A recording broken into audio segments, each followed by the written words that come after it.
අයිබෝන් ඔයගොල්ලෝ හැමෝටම අන්න ඉතින් අදත් අලුත් සුන්දර දවසක්. අද අපි යන්නේ අලුත් ලොකු වැඩක් කරන්න ඕන බලන්නකෝ. මේ අපි 10 පුච්චන්න යන්නේ. ඉතින් මෙතන මේ අපි ස්වභාවිකවනේ වගා කරන්න යන්නේ.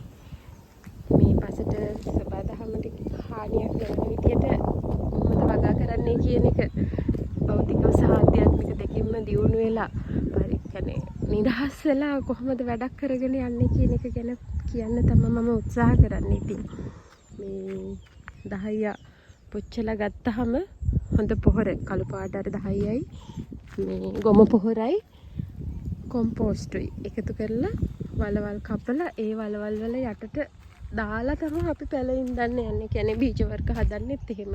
එතකොට අර සරුසාර පසක හොඳ බීජයක් පැලවෙලා හරි ශක්තිමත් ගහක් වෙනවා වගේ. ඒ කියන්නේ හොඳ අම්මා තාත්තා කෙනෙක් ළඟ හොඳ ගුණධර්ම එක්ක පුංචි දරුවෙක් හොඳ ආහාර රටාවක් එක්ක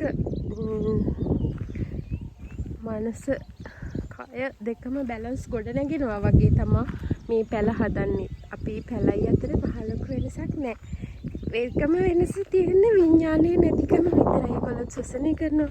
අපි ඔක්සිජන් පිට කරනකොට ඒගොල්ලෝ අපි ඔක්සිජන් ගන්නකොට යාලා අපට කාබන් ඩයොක්සයිඩ් මේ ගස් අරගෙන උරාගෙන ආපහු අපට ඔක්සිජන් ලබලා දෙනවා. ඒගොල්ලෝ ශ්වසනය කරනවා. එහෙන් අපි දෙන එකෙන් අපි ශ්වසනය කරනවා. ඒගොල්ලෝ දෙන එකෙන් හරිම පුදුම බැඳියාවක් තමයි තියෙන්නේ. ඉතින් විඥානේ නැත්නම් සමහර ඉරේලිය නැති වුනහම ඒගොල්ලන්ගේ එක එක චලන තියෙනවා. ඇත්තටම මේ ඉරේලිය නැති පැත්තට ගස් ඇදිලා යනවා වගේ. ඉතින් ගසයි අපි අතර තියෙන පුදුම සම්බන්ධයක්. ඒගොල්ලෝ අපට ඔක්සිජන් දෙන, ඒගොල්ලෝ අපි පිට කරන කාබන් ඩයොක්සයිඩ් උරාගෙන ඒගොල්ලෝ ශ්වසනය කරනවා. ඉතින් හරි ආදරෙන් සලකන්න ඕනේ ගස්වැල් වලට. සබදාහමේ මේ ගස්වැල් නැත්තම් ඇත්තටම අපේ ජීවේ නැහැ. ඒ වගේම තමයි ජල සම්පත අපි ආරක්ෂා කරන්න ඕනේ. කිලුට කරන්න එපා ජලයට. ඇත්තටම අර මිනිස්සු ඉස්සර ඉරහඳ තාරකම් මහ පොළොවට වැන්දා කියන්නේ ඒ ගරුත්වය තමයි, ඒ කෘතගුණය තමයි. මොකද අපේ ජීවිතේ අපි අරන් යන්නේ ඒගොල්ලෝ නිසානේ.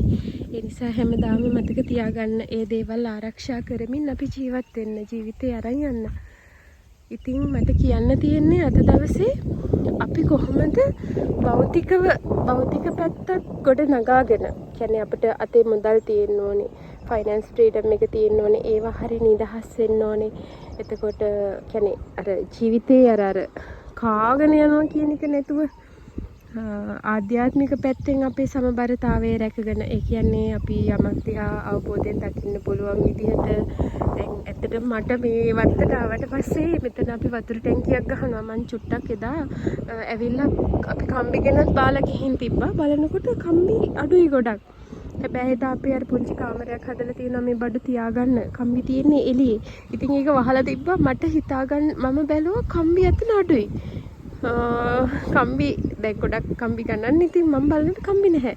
ඊට පස්සේ මම මේ කතාවක් විදිහට කියන ඔයගොල්ලන්ට උදාහරණයකට ඊට පස්සේ මට ටක් ගාලා අයියෝ දැන් අර සල්ලි අපරාධනේ කියලා වගේ හැඟීමක් ආවා. මං හිතුවා නෑ මං කලබල වෙන්නේ නෑ.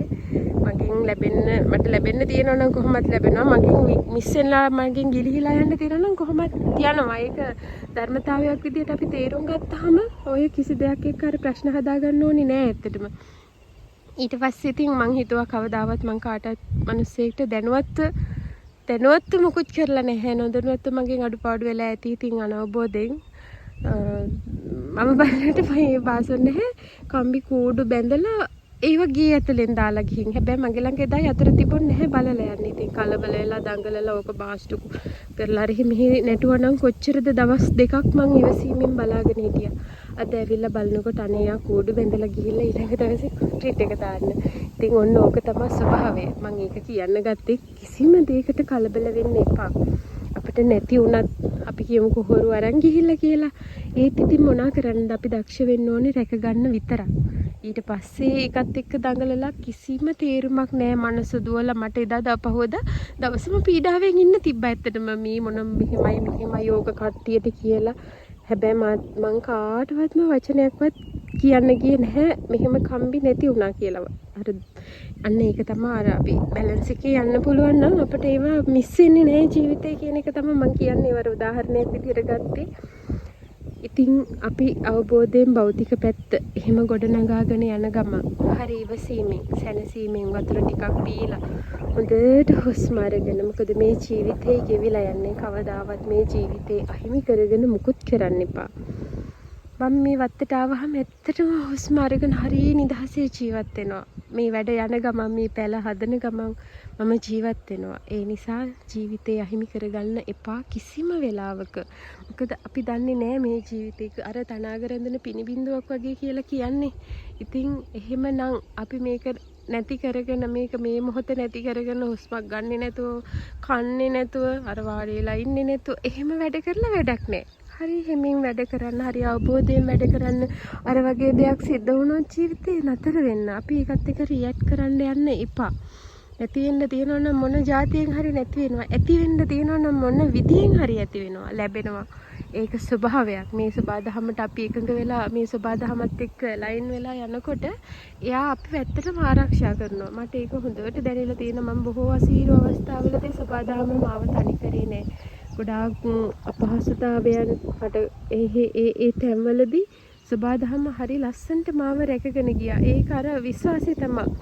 අපි මේ සබාදහමත් එක්ක විශ්වාසවන්ත වුණාම එයා අපිව ආරක්ෂා කරගෙන යනවා. ඒ නිසා අර තමන් ගාවට එන්න. මේ තමන් ගාව තමයි ඇත්තටම සැනසීම කියන එක තියෙන්නේ. ඒ නිසා ඔයගොල්ලෝ ජීවිතේ දිහා අර අලුතෙන් දකින්න අපි මෙච්චර කාලයක් මං කිව්වා නේද දැන් අපි ගියමුකෝ ජොබ් එක කරනවා කියලා. වැඩට යනවා නම් හරි හැමින් වැඩට යන්න. මාත් වැඩට ගියා හරි කලබලෙන් කණ්ඩ වෙලාවක් නැහැ. පුදුම දිවිල්ලක් හුස්ම ගන්නවත් වෙලාවක් නැහැ. හැබැයි අවසානයේ අපි ලෙඩ වෙලා නිකන් රෝගී කයක් ඉතුරු වෙලා මානසිකව එකතු කරගත්ත දේකුත් නැතුව නිකන් දුකක් නිතර වෙන්නේ. එහෙම වැඩ කරන එක අපි නවත්තමු. මොකද අපි රටක් මිනිස්සු විදිහට අපි හැමෝම සමබරව ගොඩ නැගෙන්න ඕනේ. ඒකේ තමයි වටිනාකම තියෙන්නේ. ඒ නිසා හැම වෙලාවෙම සිහියෙන් වැඩ කරන්න, අවබෝධයෙන් වැඩ කරන්න. මොනවා හරි දෙයක් වුණාම කලබල වෙන්න එපා, නතර වෙන්න ටිකක්.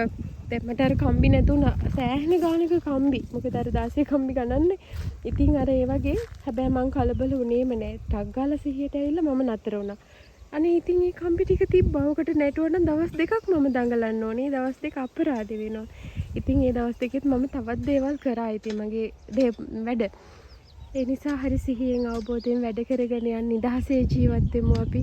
හැම වැඩක්ම කරන්න හොඳට හුස්ම අරගෙන කාලා බීලා මේ මොහොතේ ඉඳලා අවබෝධයෙන් තමන්ගේ මේ මොහොත මේ සුන්දර දවස වෙලාව කාලේ නාස්ති කරගන්න එපා. එතකොට අපි නිකම්ම අකාලිකත් වෙනවා. සන්ධි ඔක්කොම මේ සියල්ල දිහා යහපත්ව බලන්නත් පුරුදු වෙනවා. හරි සමබරයි ජීවිතේ. අවබෝධයෙන් වැඩ කරන්න අපිට කවුරු හරි මොනවා හරි රියැක්ට් කර ප්‍රශ්න දානවා නම් මෙහෙමයි කියලා හැබැයි Tamanට කොන්ෆිඩන්ස් තියෙනවා නම් ආත්ම විශ්වාසය තියෙනවා නම් නෑ මේක මං කරගෙන යන වැඩේ හරි. ඒක මං බය නැහැ. අර ඒ ආත්ම විශ්වාසයම ඔයාව ජයග්‍රහණය කරා ගෙනියනවා. ඒක අර කාටවත් හානියක් නොවන විදිහට මේ දැන් මම මේ වගා කරලා මේ කරන දේ හරහා ඇත්තටම දැන් එළවලු කඩාගෙන ගිහින් අහල පහල අයට පවා අපි පොඩ්ඩයි නිකන්නේ. ඉතින් අනිත් අයට දෙන්න පුළුවන්. වැඩියෙන් තියෙනවා නම් අපිට විකුණන්න පුළුවන්. ආදායමකුත් දෙනවා. ඉතින් හරි නිදහසේ වගා කරගෙන යන අනිත් වැඩත් කරන ගමන් ජීවිතේ සතුටින් අවබෝධයෙන් ගෙවන්න. මොනවා හරි ගැටලුවක් වුණාම කලබල වෙන්නේ නැතුව තමන් ළඟට එලා ඇවිල්ලා නිහඬ වෙන්න. ප්‍රශ්න විසඳෙන්න අරින්න. ප්‍රශ්න බදා ගන්නම එපා. ගලාගෙන යන්න ඉඩ දෙන්න. ගලා යාමට බැඳලා ඒවා මේ බැරියර්ස් දාන්න එපා. බැරියර්ස් දාපු ගමන්ම වෙන්නේ ආයෙ අපි හිර වෙනවා. ඉතින් ඒකත් එක්ක අහුවෙලා මහ දුකක් හදාගන්න. දුකක් නැතුව සතුටින් ඉන්න නම් ඔක තමයි රහස. මම නම් දකින. ඔයගොල්ලොත් සතුටින් ඉන්න.